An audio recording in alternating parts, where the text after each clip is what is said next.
Hello guys, welcome to MS Vishwakarma classes. और आज हम लोग रियल नंबर में आगे बढ़ेंगे। तो आज के लेक्चर में हम लोग स्टार्ट करेंगे एक रिलेशन से। और रिलेशन ये है कि आपके पास कोई दो नंबर दी गई है, उसके बीच एलसीएम और एचसीएफ, और उस नंबर के बीच में क्या रिलेशन होता है। तो आप याद रखेंगे कि HCF into LCM equal to product of two numbers. Product of two numbers यानी कि इसको ऐसे भी लिख सकते हैं कि H C F into L C M, और product of two number means first number into second number. इसको बोलेंगे relation between numbers and their H C F and L C M. अब आइए इस प्रॉब्लम का, इस रिलेशन का use हम प्रॉब्लम पर कैसे करेंगे। तो इसके लिए एक हम लोग प्रॉब्लम लेते हैं, और हमारा प्रॉब्लम कुछ इस तरह से है।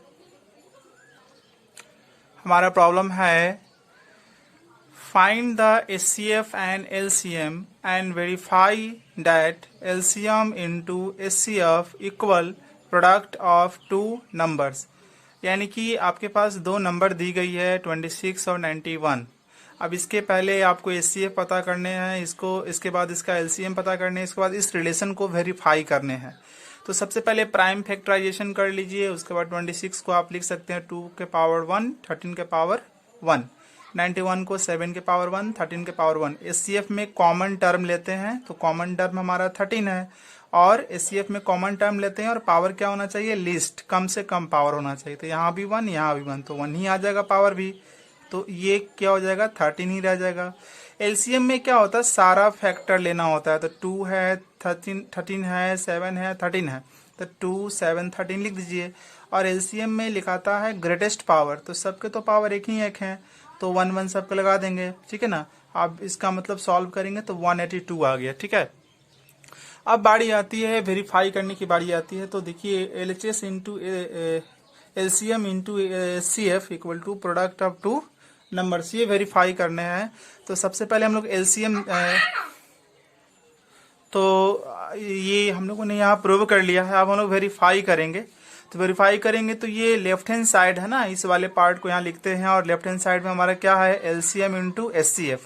तो एलसीएम इंटू एचसीएफ, और दोनों हम लोग पहले से कैलकुलेट कर चुके हैं उसका इसकी वैल्यू वहाँ रखेंगे और मल्टीप्लाई करेंगे तो आएगा 2366।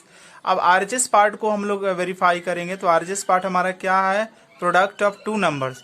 तो प्रोडक्ट ऑफ टू नंबर्स, तो एक नंबर 26 था, दूसरे नंबर आपका 91 है, तो 26 इंटू 91, तो देखो इसका भी आया 2366। तो दोनों जो पार्ट है एलएचएस आरएचएस दोनों आपस में सेम हो गए।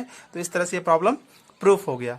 अभी गाइज हम लोग नेक्स्ट तरफ बढ़ते हैं। इसी रिलेशन पर और भी प्रॉब्लम लेते हैं, कैसे बनाएंगे।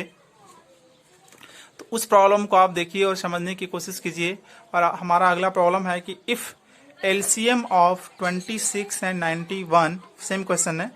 एक नंबर है 26, दूसरी नंबर है 91, और इसका एलसीएम कितना है 182। तो क्या पूछ रहा है, एचसीएफ पूछ रहा है। तो वी नो डेट, हम लोग जानते हैं क्या कि HCF into LCM equal to product of two number. तो एचसीएफ तो हमें कैलकुलेट करना है, देखिए यहाँ पर। और एलसीएम, यस, इन दोनों नंबर का एलसीएम गिवन है 182, और प्रोडक्ट ऑफ टू नंबर, मतलब एक नंबर आपका ये है, दूसरी नंबर ये है, दोनों का प्रोडक्ट कर रहा है, तो दोनों को मल्टीप्लाई करके यहाँ लिख दीजिए। अब आपको एचसीएफ बताना है तो 182 को यहाँ से हटाना पड़ेगा। तो ये मल्टीप्लाई में तो डिवाइड में जाएगा, उसके बाद इसको कैंसिल करेंगे तो एचसीएफ निकल के कितना आ गया, 13 आ गया। तो गाइस इसके बाद हम लोग नेक्स्ट क्वेश्चन लेते हैं इसी रिलेशन पर और समझने की कोशिश करेंगे इसको। और हमारा क्वेश्चन है कि दो नंबर दी गई हमें 253 और 440, ये दो नंबर है। इन दोनों नंबर की एचसीएफ कितनी है, 11, और इन्हीं दो नंबर का एलसीएम कितना है, 253 इंटू आर। तो क्या बताना है, आर की वैल्यू बताना है। तो रिलेशन वही लिखेंगे कि HCF into LCM equal to product of two number. HCF तो इन दोनों नंबर की एचसीएफ कितना है, 11, और एलसीएम इन दोनों नंबर का एलसीएम कितना है, 253 इंटू आर। 253 इंटू आर हो गया प्रोडक्ट ऑफ टू नंबर। दोनों नंबर गिवन है, दोनों का प्रोडक्ट मल्टीप्लाई करके लिख दीजिए। अब 253 से 253 कैंसिल, अब 11 है, 11 से 440 कैंसिल 40 टाइम्स, तो आर की वैल्यू कितनी आ गई, 40 आ गई।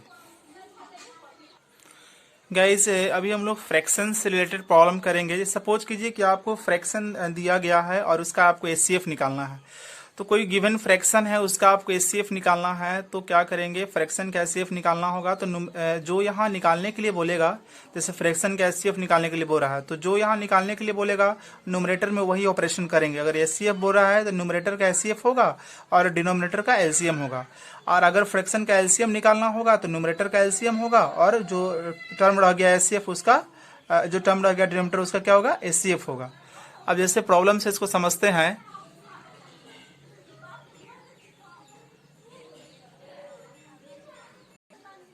अगर हम प्रॉब्लम से समझे तो हमारे पास फ्रैक्शन है 2/5, 4/10, 6/15 और इसका हमको एचसीएफ बताना है। तो देखो फ्रैक्शन का एचसीएफ बताना है तो न्यूमरेटर का एचसीएफ लिखना पड़ेगा और डिनोमिनेटर का एलसीएम। तो वही मैंने पहले फॉर्मूला लिख दिया, और उसके बाद मैंने अभी जैसा कि आपको एक्सप्लेन किया कि एचसीएफ अगर फ्रैक्शन का बताना होगा तो न्यूमरेटर का एचसीएफ होगा और डिनोमिनेटर का आपका एलसीएम होगा। तो इसका एचसीएफ ऑफ 2, 4, 6 और एलसीएम ऑफ 5, 10, 15। तो इसका एचसीएफ निकाल के ऊपर लिख दीजिए, इसका एलसीएम निकाल के नीचे, उसके बाद कैंसिल होता है तो कैंसिल कर दीजिए और आप इस तरह से आपका आंसर आ गया। ठीक है, अभी जो फ्रैक्शन का हम लोग एलसीएम का प्रॉब्लम देख लेते हैं, उसको कैसे सॉल्व करेंगे।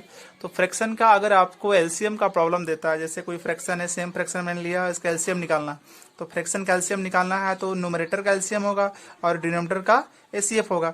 तो सेम पहले फॉर्मूला लिखिए, उसके बाद जो है एलसीएम बोल रहा है तो 2, 4, 6 का एलसीएम होगा और नीचे वाला डिनोमिनेटर उसका एचसीएफ होगा। तो इसका एलसीएम निकाला 12, इसका एचसीएफ निकाला 5, कैंसिल नहीं होगा। ठीक है, तो ये आपका आंसर हुआ। अभी इक्वेशन देखिए कि can the number 6 to the power n, where n क्या है, नेचुरल नंबर है, and with the digit 15। Question कर रहा है कि 6 के पावर n को सॉल्व करने पर ऐसी नंबर आएगी जिसके लास्ट में 5 हो।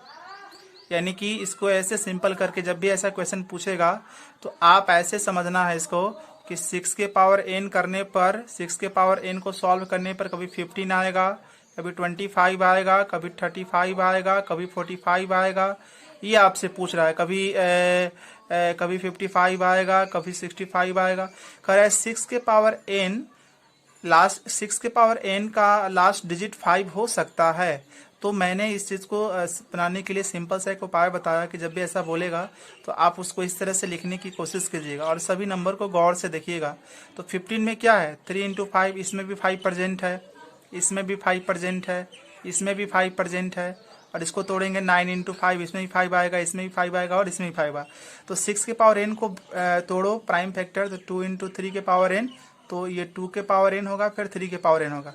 अब देखो 6 के पावर n का लास्ट डिजिट 5 होने के लिए जरूरी है कि फैक्टर क्या होना चाहिए, एक फैक्टर 5 होना चाहिए।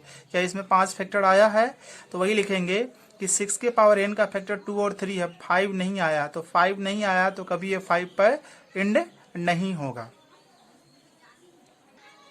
अभी क्वेश्चन देखिए, चेक वेदर 6 के power n can and with the digit 0। फिर वही बोल रहा है कि 6 के पावर n को सॉल्व करेंगे तो क्या ये 0 पर अंत होगा, इसका मतलब इसका यूनिट डिजिट 0 हो सकता है। तो इसको ऐसे समझ के बनाना है कि 10, 20, 30 सबके लास्ट में 0 है। क्या इसको सॉल्व करने पे ये सब कभी आएंगे, ऐसा मान के चलो 50। अब इसको सॉल्व करो तो 2 × 5, इसको भी सॉल्व करो तो 2 × 5 × 2 × 5 × 4, 2 × 5 × 3।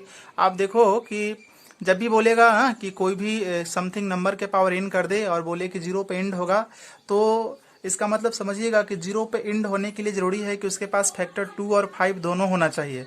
तो 6 के पावर n को तोड़िए, तो 6 के पावर n को तोड़े तो 6, 2 × 3 के पावर n, तो 2 के पावर n और 3 के पावर n। इसका फैक्टर 2 तो है बट 5 नहीं है, तो इसीलिए ये 0 कभी 0 पर एंड नहीं होगा। क्योंकि अभी हमने एग्जाम्पल के थ्रू देखा तो 0 पे एंड होने के लिए 2 और 5 दोनों फैक्टर चाहिए, जबकि 2 इसके पास है, 5 इसके पास फैक्टर नहीं है। तो वही मैंने यहाँ लिखा है, तो इसका मतलब ये भी 0 पे एंड नहीं होगा। आप नो लिखेंगे और इस तरह से प्रोसेस यूज करेंगे। अब इस क्वेश्चन को देखिए, कह रहा है कि 6 के power n can't and with 0। अभी इस क्वेश्चन को हम लोग देखते हैं। तो ये हमारा जो प्रॉब्लम है, इस चीज को सॉल्व कीजिए कि 6 के power n can not and with 2। कह रहा है कि 6 के पावर n के अंत में का लास्ट डिजिट 2 नहीं होगा, ये शो करना है आपको। मतलब अब लास्ट डिजिट दो होने का मतलब क्या हो गया, यानी कि 12, यानी कि 22, यानी कि 32, यानी कि 42, यानी कि इसको 52। अब इसको सॉल्व तो इस फैक्टराइज करो तो 2 × 2 × 3, इसको फैक्टराइज करो तो 2 × 11, इसको करो 2 × 2 × 2 × 2 अब इसी को गौर से देखिए ना, अगर 3 ही डिजिट को लीजिए तो देखिएगा कि कम से कम तो 2 चाहिए, सब में शामिल है। 2 पर एंड होने के लिए, दो किसी भी डिजिट को 2 पर एंड होने के लिए फैक्टर कितना होना चाहिए, 2, क्योंकि 2 सब में कॉमन है। देखो यहाँ भी 2, यहाँ भी 2 और यहाँ भी 2, ठीक है। तो एक चीज यहाँ क्लियर हो गया कि भाई 9 के पावर n 2 पर तभी एंड होगा जब उसका फैक्टर 2 होगा। तो आइए इसको तोड़िए, 9 के पावर n इक्वल टू 3 × 3 के पावर n, तो 3 के पावर n 3 के पावर n, इसका फैक्टर में 2 तो आया नहीं, तो 2 तो आया नहीं तो कभी 2 पे एंड होगा ही नहीं।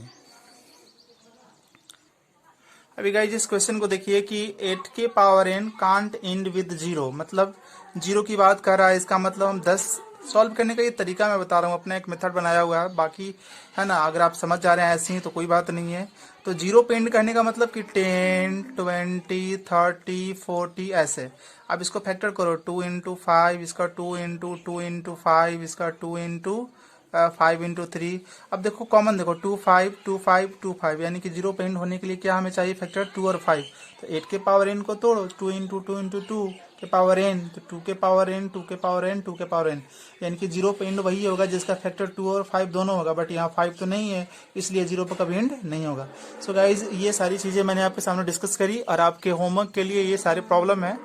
आप ध्यान से इसको प्रॉब्लम को देखिए और इसको सॉल्व करने की कोशिश करिए, इसी पर बेस्ड सारा क्वेश्चन है। सो आज की वीडियो में इतना ही। Thank you for watching.